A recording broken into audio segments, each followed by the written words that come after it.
Assalamualaikum warahmatullahi wabarakatuh. Ini adalah pernyataan diri dosen dalam unjuk kerja Tridharma Perguruan Tinggi PDD UKT-PT dari unsur pengajaran yang saya pilih, yaitu mata kuliah Desain Pembelajaran Anak Usia Dini. Sebelumnya, izinkan saya mengenalkan diri. Saya Leni Gonadi, dosen pada Departemen Pendidikan Anak Usia Dini Universitas Negeri Malang sejak tahun 2016. Pada tahun ini, alhamdulillah tahun 2025, saya baru saja menyelesaikan tugas belajar S3 dari University Teknologi Malaysia (UTM) dan saat ini dalam proses pengembalian status aktif sebagai dosen di Universitas Negeri Malang. Sedikit bercerita ya, karir saya sebagai pendidik dimulai dari tahun 2007 sampai 2015 sebagai guru dan kepala PAUD. Oleh karena itu,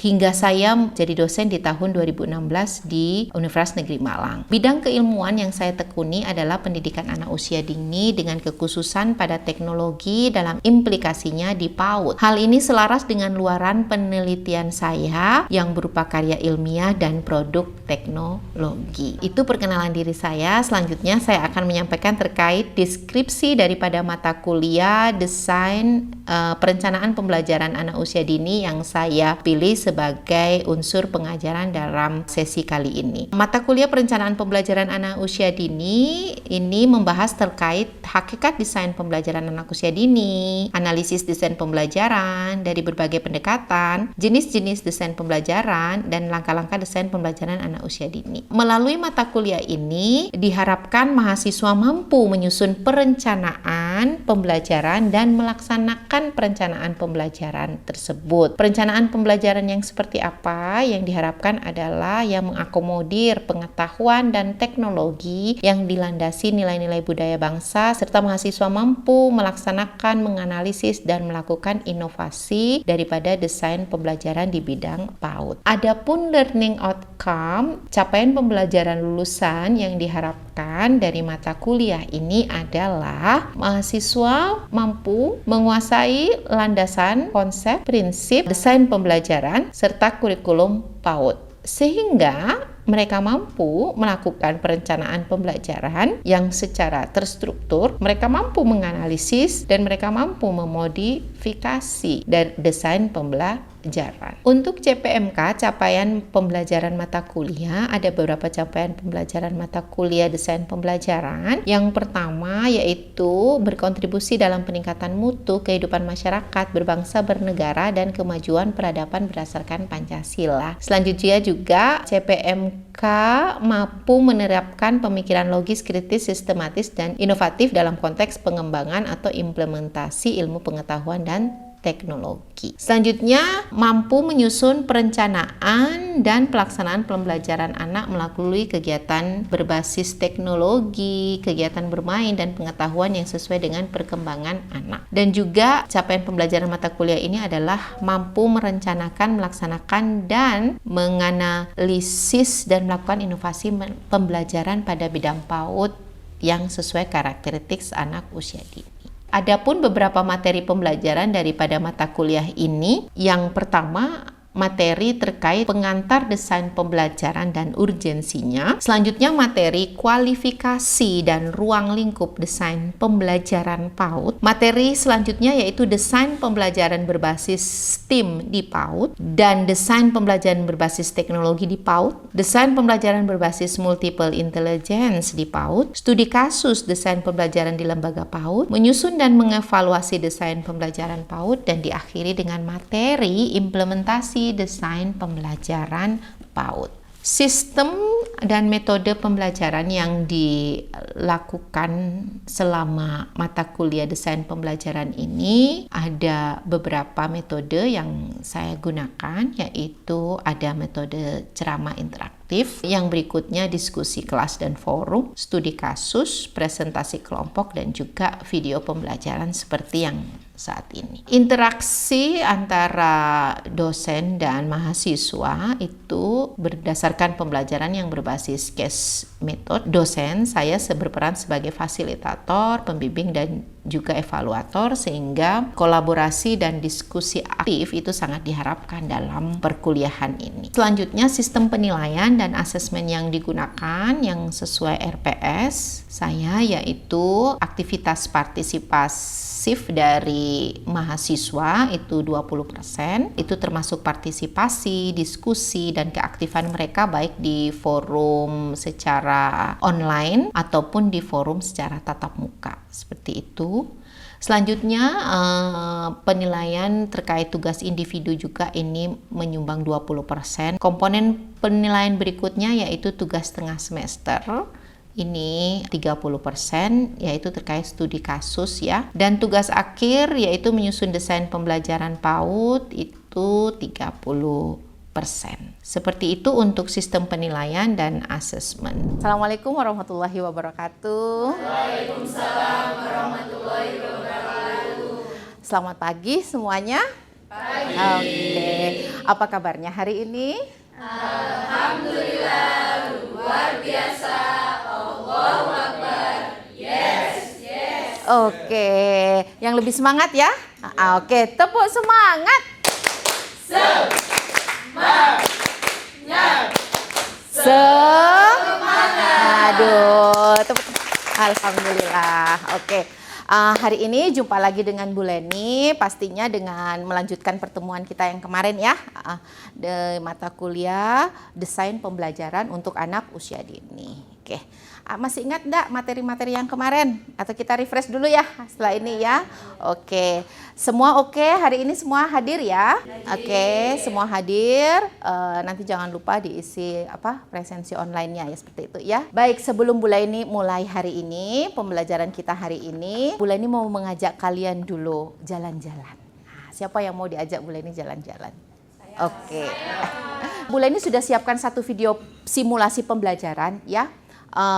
Ini Bu Leni ambil dari kakak kelas kalian ya, kakak tingkat kalian. Nanti silakan dicermati, dilihat ya, apa yang kalian temukan dalam video singkat ini. Sehingga Bu Leni hari ini mengajak kalian jalan-jalan secara virtual. Oke, selamat menyaksikan. Warahmatullahi wabarakatuh. Waalaikumsalam. Kami dari kelompok 1 akan mensimulasikan LPP Integrasi Teknologi Pendidikan Anak Usia Dini dengan usia 5-6 tahun dengan topik apa? Dengan menggunakan alat teknologi yaitu tablet. Selamat menyaksikan semuanya. Belajar tetap menggunakan yang ada di air. Aku di mana? Di tepi sungai. Selain sungai mana? Air tawar. Oke. Sekarang dari tablet yang sudah teman-teman pegang, teman-teman boleh menggambar hewan air yang teman-teman ketahui. Jangan lupa setelah digambar diwarnai ya.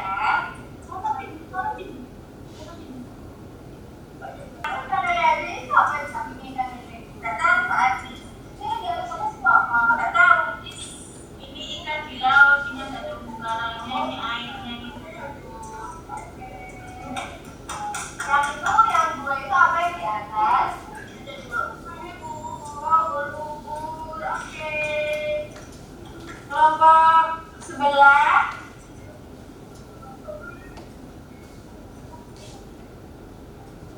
di sini bisa menggambar. Oke. Oke, terima kasih. Tadi sudah lihat videonya. Video itu sudah Bu Leni unggah di Si Pejar. Seharusnya kalian sudah melihatnya ya. Sebelumnya ini tadi hanya untuk sekilas saja mengingat kembali. Nah, apa yang kalian dapatkan setelah melihat video tersebut? Apa saja? Boleh, silakan. Boleh raise hand? Oke, silakan. Apa? Pemanfaatan teknologi. Oke, silakan. Ayo, silakan. Oke, boleh. Pembelajaran nggak kayak media tab, karena sekarang anak kan lebih suka main gadget. Oke. Pemanfaatan gadget biar nggak anak-anak selalu lihat pemain game, tapi gadget itu bisa buat belajar. Oh, oke. Katanya boleh karena sekarang tidak bisa terlepas dari gadget, jadinya dari simulasi tadi terlihat ternyata gadget juga ada positifnya, bisa untuk proses pembelajaran apabila dimanfaatkan dengan benar, ya, bukan dengan baik, dengan benar. Oke, baik. Oleh karena itu tadi kalian lihat proses pembelajaran itu terjadi apa tidak? Tetap terjadi ya. Ada interaksi tidak? Ada. Kenapa ada interaksi? Satu kelompok satu tab. Satu kelompok cuman satu tab. Bekerja sama untuk menggambar di satu tab itu. Oke, saling bergantian seperti itu ya. Bagus gitu ya. Ternyata ada tips-tipsnya seperti itu ya. Coba Anda bayangkan kalau satu siswa tadi semua mendapatkan satu tab. Apa yang terjadi? Silakan. Ini anak ganteng nih, silakan. Mungkin ada yang menggunakan tabnya itu buat main game gitu kan. Oke. Dibuat belajar karena interaksinya agak kurang dari itu. Oke, mereka akan fokus ya. Betul ya, mereka akan fokus di gadgetnya masing-masing. Ya, seperti kalian juga kan? Iya, gitu ya. Nah, oleh karena itu hari ini kita akan mempelajari terkait desain pembelajaran, menyambung materi sebelumnya, tetapi yang hari ini kita bahas khusus desain pembelajaran berbasis teknologi. Gitu ya, kita lihat. Untuk desain pembelajaran berbasis teknologi, ini ada beberapa hal yang perlu diperhatikan. Unsur-unsur penting dalam menyusun desain pembelajaran berbasis teknologi di PAUD. Gitu ya, ada beberapa hal yang perlu diperhatikan seperti itu. Yang pertama apa itu? Yang kedua? Strategi dan oke, yang ketiga? Oke, dan yang terakhir penentuan. Iya. Berarti ada berapa unsur penting sebelum kita menyusun sebuah desain pembelajaran berbasis teknologi di PAUD khususnya?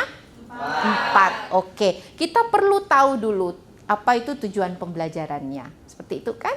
Yang berikutnya kita perlu tahu strategi dan metode. Ternyata berbeda. Nah, ternyata sangat berbeda dari menyusun desain pembelajaran di PAUD yang biasanya. Ternyata beda loh kalau mau menyusun desain pembelajaran yang berbasis teknologi di PAUD. Selanjutnya kalau penasaran, nah sebelum itu Bu Leni ingin mengenalkan kalian dulu nih yang perlu diketahui.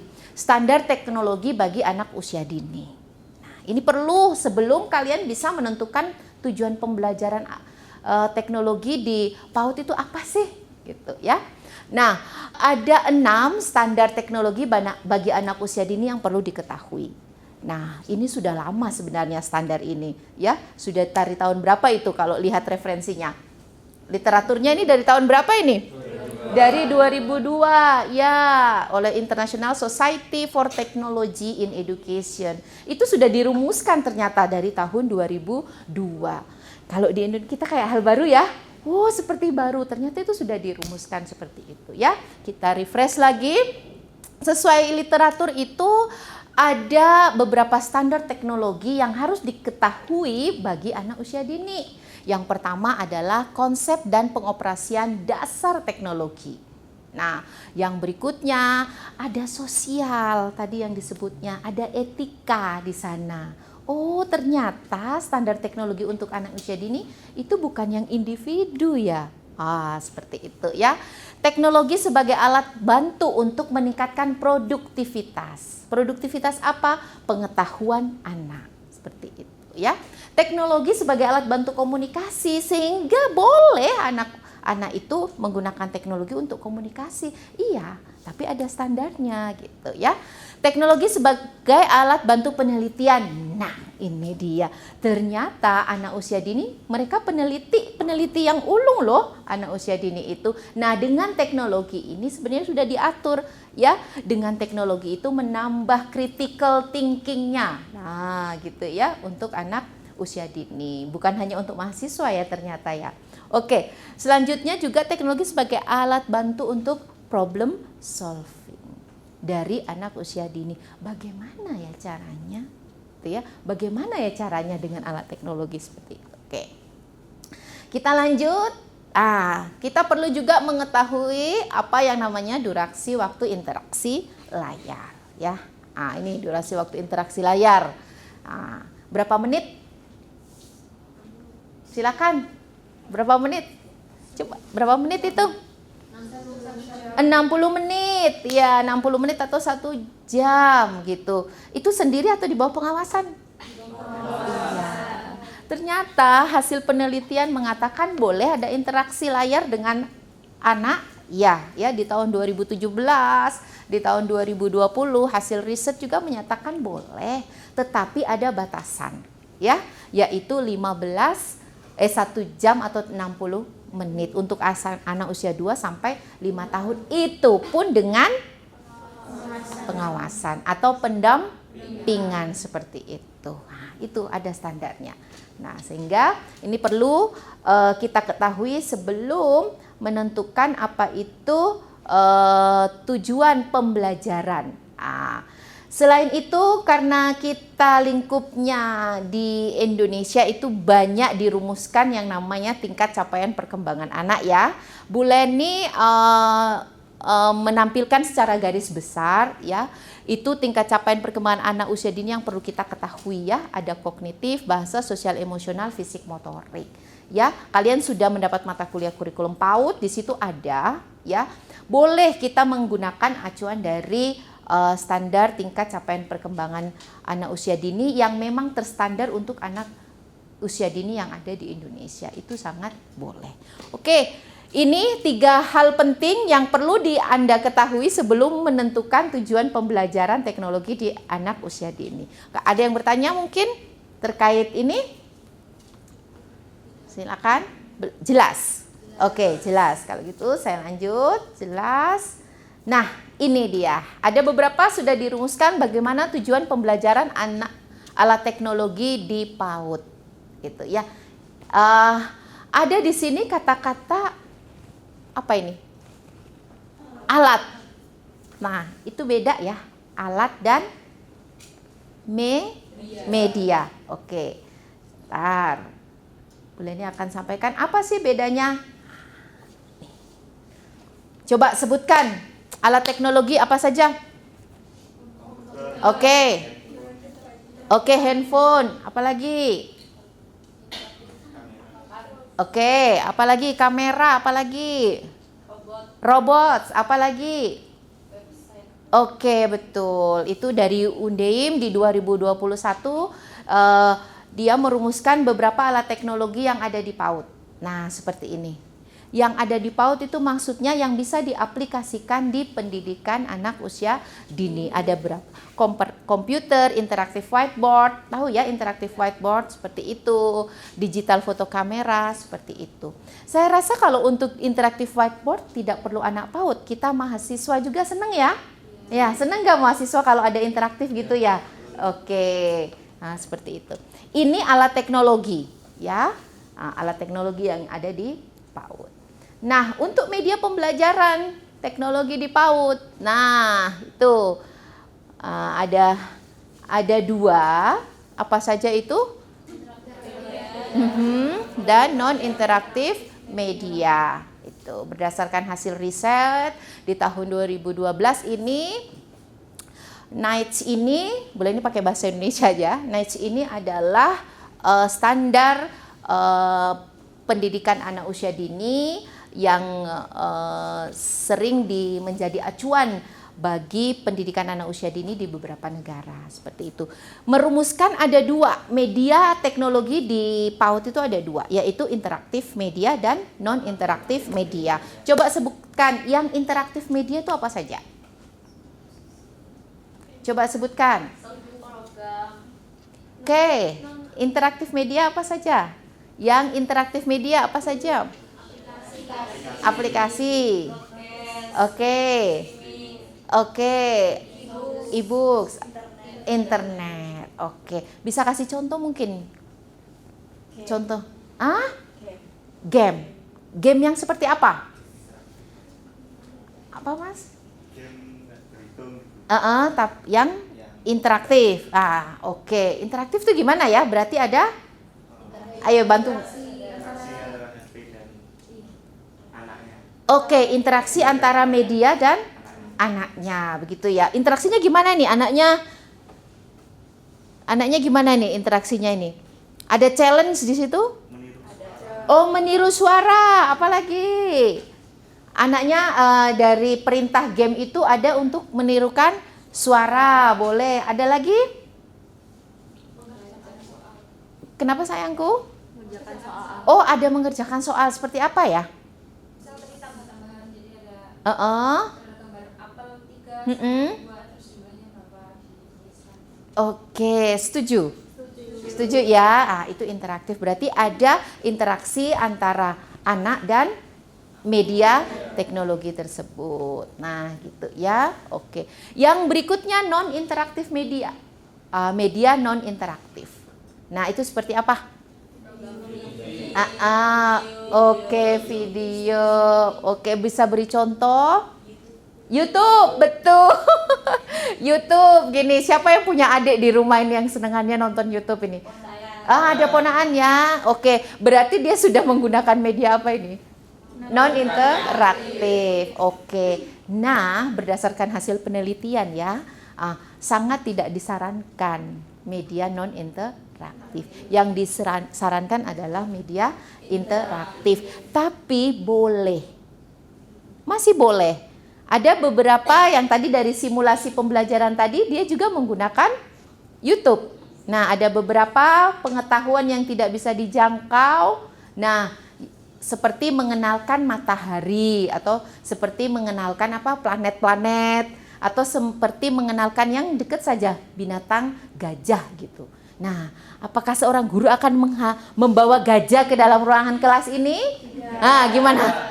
Tidak ya. Terus bagaimana? Bisa digunakan media apa untuk membawa supaya pengetahuan anak mengenal gajah itu seperti apa? Silakan. Siapa?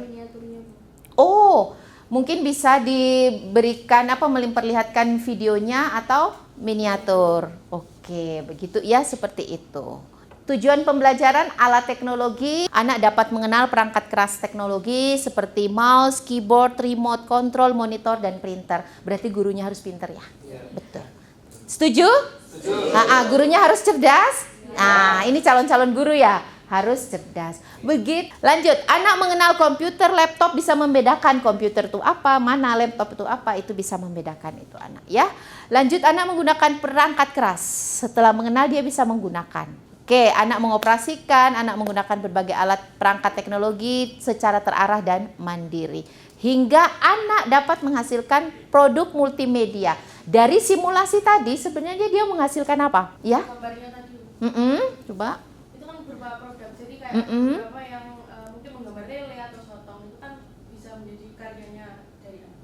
Menjadi karya untuk anak. Nah, itu ada lagi mungkin metode-metode yang dapat digunakan seperti bercerita, pemberian tugas ya, dan juga ada tanya jawab seperti itu. Di Jepang ya, di negara Jepang itu robot itu sudah menjadi bagian dari kehidupan manusia gitu ya. Sehingga di Jepang itu robot juga dihadirkan dalam proses pembelajaran di PAUD. Nah, seperti itu. Jadinya anak-anak ini teorinya anak harus berinteraksi tadi, standar teknologi di PAUD itu memang terjadi. Anak-anak itu berinteraksi dengan robot. Seperti itu. Metode yang bisa digunakan untuk pembelajaran teknologi di anak usia dini itu ada bisa bercerita ya, digital storytelling seperti itu, pemberian tugas dengan media yang interaktif, begitu juga tanya jawab. Untuk refleksi kita hari ini ada beberapa tidak beberapa sih, sedikit saja ya. Untuk refleksi mata kuliah pembelajaran materi kita hari ini, yaitu mendesain pembelajaran berbasis teknologi di PAUD. Nanti ini kita akan studi kasus gitu ya. Ada beberapa video yang akan Bu Leni tampilkan kepada Anda, dan silakan Anda bisa menganalisis dari 3 video tersebut. terkait dengan unsur-unsur desain pembelajaran yang tadi sudah kita pelajari bersama, seperti itu ya. Dan nanti Anda akan memilih dari 3 video itu salah satu video, dan Anda dapat mulai membuat rumusan desain pembelajaran yang terdiri dari apa saja tadi? Masih ingat? Tujuan pembelajaran, strategi atau metode, oke, dan evaluasinya, seperti itu. Oke, ada pertanyaan? Oke, silakan. Oke, silakan. Izin bertanya Ibu, bagaimana jika beberapa lembaga PAUD itu masih keterbatasan dalam penggunaan media teknologi? Kayak tablet tadi kan tidak semua lembaga PAUD memiliki fasilitas seperti itu. Apakah ada upaya atau cara untuk mengatasi itu? Oke, terima kasih, pertanyaan yang bagus ya. Mungkin ada yang mau menjawab. Silakan kita diskusi. Dia mengatakan bahwa tidak semua ya lembaga PAUD yang kenyataan di Indonesia seperti itu ya. Gimana? Memang tidak semua PAUD katakan mampu untuk alat media teknologi yang seperti itu. Karena kan media pembelajaran kan bukan hanya untuk yang teknologi, masih banyak sekali media berbasis kayak tadi interactive whiteboard-nya itu kan termasuk media pembelajaran gitu. Apa Mbak, alat main yang jadi nggak semuanya itu harus alat atau medianya harus teknologi, tapi main-mainan yang permainan atau kayak buah tadi kayak kita mensimulasikan itu dari barang anak PAUD suka sekali dengan hal-hal yang menarik itu bukan hanya teknologi. Oke, Bu Leni perjelas ya. Oke, betul sekali. Itu yang menjadi tantangan PAUD di kita ya, dalam konteks di Indonesia memang seperti itu. Yang tadi Bu Leni sampaikan, standar teknologi anak usia dini di luaran sana sudah dirumuskan sejak tahun 2002 gitu loh. Kemana kita gini? Sekarang tahun 2025 kita masih punya masalah yang tadi tuh disampaikan itu, bahwa kita sangat kurang banget. Ya betul itu gitu ya. Bagaimana Bu Leni untuk menyikapinya seperti itu? Oke, memang tidak semua tidak harus menggunakan tabs. Ada beberapa alat teknologi yang tadi sudah disebutkan bisa digunakan. Seperti yang dasar tadi, silakan coba dibaca. Iya. Oke. Udah, itu dasar sudah. Anak mengenal itu. Sebelum ke tab dan lain-lain, anak mengenal ini sudah cukup. Sehingga begini, alat teknologi itu bukan hal yang jadi momok atau dengan tidak dibolehkan atau apa, tidak, mereka perlu tahu. Mereka perlu tahu seperti itu ya. Terima kasih pertanyaannya dan juga jawabannya. Mungkin silakan ada lagi atau sudah jelas nanti 3 videonya, atau mau ditambah Bu 10 video aja Bu, kita analisis semua boleh. Cukup. Oke, 3 ya. Itu nanti silakan Anda analisis, dan nanti hasil analisisnya dan juga hasil membuat menyusun desain pembelajaran integrasi teknologi itu nanti kita bahas di pertemuan berikutnya gitu ya. Oke, kalau memang sudah tidak ada yang perlu kita diskusikan lagi, Bu Leni rasa cukup ya. Tapi Bu Leni ingin ini dulu, kesannya untuk hari ini, pembelajaran kita hari ini, kesannya apa? Mungkin salah 1, salah 2, salah 3 boleh. Kesannya apa untuk pembelajaran kita hari ini? Yang nih, silakan. Kita jadi tahu kalau misalnya dengan zaman yang sudah maju ini, bagaimana seorang guru itu memanfaatkan teknologi, dan dari usia dini pun kita juga belajar untuk memahami perkembangan teknologi seperti itu. Oke, tepuk tangan. Terima kasih. Oke, terima kasih. Semoga materi perkuliahan hari ini menjadikan inspirasi untuk kalian semua. Mungkin itu, kita jumpa dengan evaluasi dengan tugas yang sudah Bu Leni sampaikan tadi, nanti bisa dikerjakan, nanti kita minggu depan ya bisa kita bahas lagi. Mungkin itu dari Bu Leni. Terima kasih untuk semuanya. Kita tutup dengan tepuk semangat. Yuk, tepuk semangat.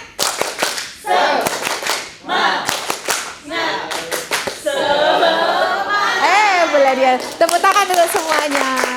Oke, terima kasih untuk hari ini. Bulani akhiri. Wassalamualaikum warahmatullahi wabarakatuh. Waalaikumsalam.